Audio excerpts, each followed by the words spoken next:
Today, Hillary Clinton went in front of the Benghazi Commission to answer a few questions.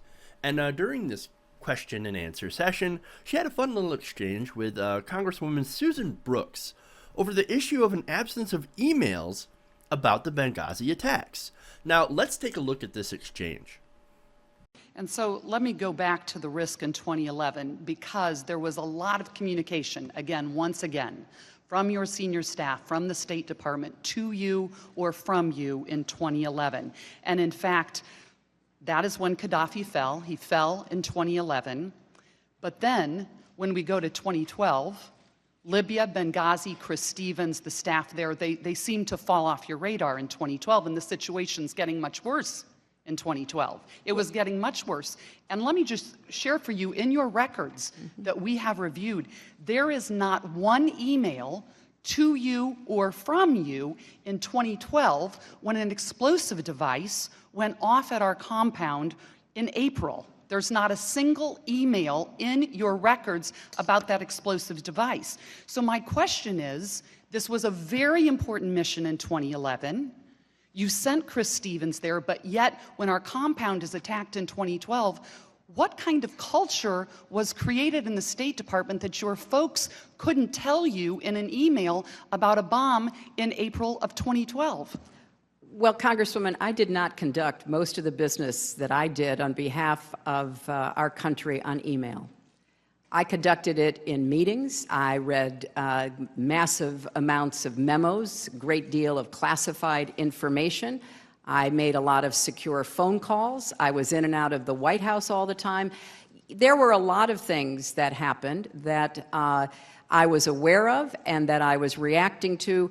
If you were to be in my office in the State Department, I didn't have a computer. I did not do the vast majority of my work on email, and I bet there's a lot of Sid Blumenthal's emails in there from 2011, too. Well, and so I think that there were, I don't want you to have a mistaken impression about what I did and how I did it. Most of my work was not done on emails with my closest aides, with officials in the State Department, officials in the rest of the government, as well as the White House and people around the world. And thank you for sharing that, because I'm sure that it's not all done on emails, Madam Secretary, and there are meetings and there are discussions. Yeah. Look, that makes a lot of sense, right? Not doing all the work on email actually makes things a little bit more secure. It makes sense. Emails can be hacked, things can happen, hard drives can crash, servers can crash, they can be lost. Important information can be lost to the internet void. I get that. So it makes sense not to have everything done on email. So that makes her answer very, very sensible. Very logical, right? Now, what was the point of the question? And, you know, I watched this clip and I was like, what was the point of the question, and what kind of culture was created in the State Department that your folks couldn't tell you in an email about a bomb in April 2012? What's the point of that question? Was it some sort of attempt to make the department look like it was hiding something? Like, oh, you have a culture of deception within the State Department, hiding emails and making things look like something is going on, or that you're hiding something. What's the culture in the State Department? What's going on there? The fuck kind of question is that? What kind of culture did you create in the State Department? Well, certainly it wouldn't be one where you're hiding shit. I mean, politicians lie, politicians hide things and everything, but what would be the point of hiding something like that? What would be the point? I don't see the point of a question. I don't get it. Besides, I don't really see the point of, like, the emails, right? Well, why wasn't there an email? Well, because maybe it's just as easy and perhaps more secure to make a phone call or to meet somebody in person. Doesn't that make sense, right? No, it's the implication. It's the implication that Hillary Clinton had some sort of culture at the State Department of deception. And that's the whole issue that she's trying to push while asking about this. This whole hearing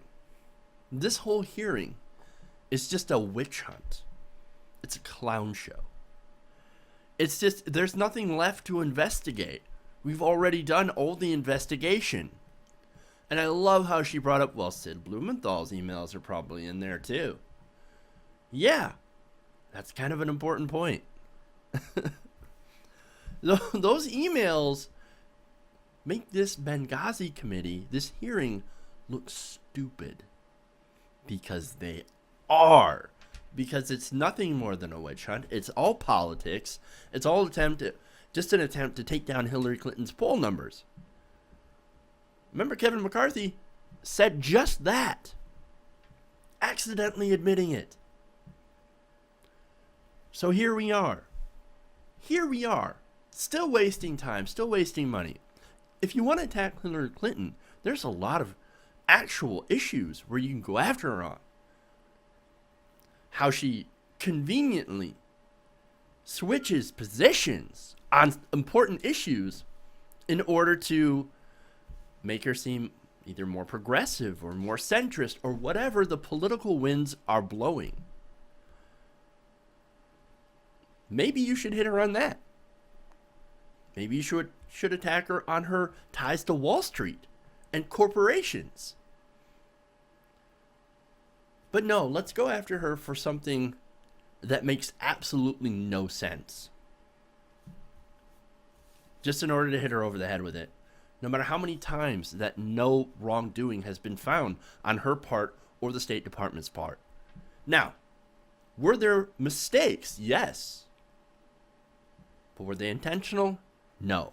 It wasn't a culture problem at the State Department. It was something that happened. It was a terrorist attack that happened randomly in Benghazi, and it's a tragedy, and maybe we should stop politicizing it. This hearing should be over. This investigation should be over. This committee should be disbanded. Go home. Stop wasting our time, our money, over whether or not she used emails at the time or not. Enough. We've had enough. It's time to move on.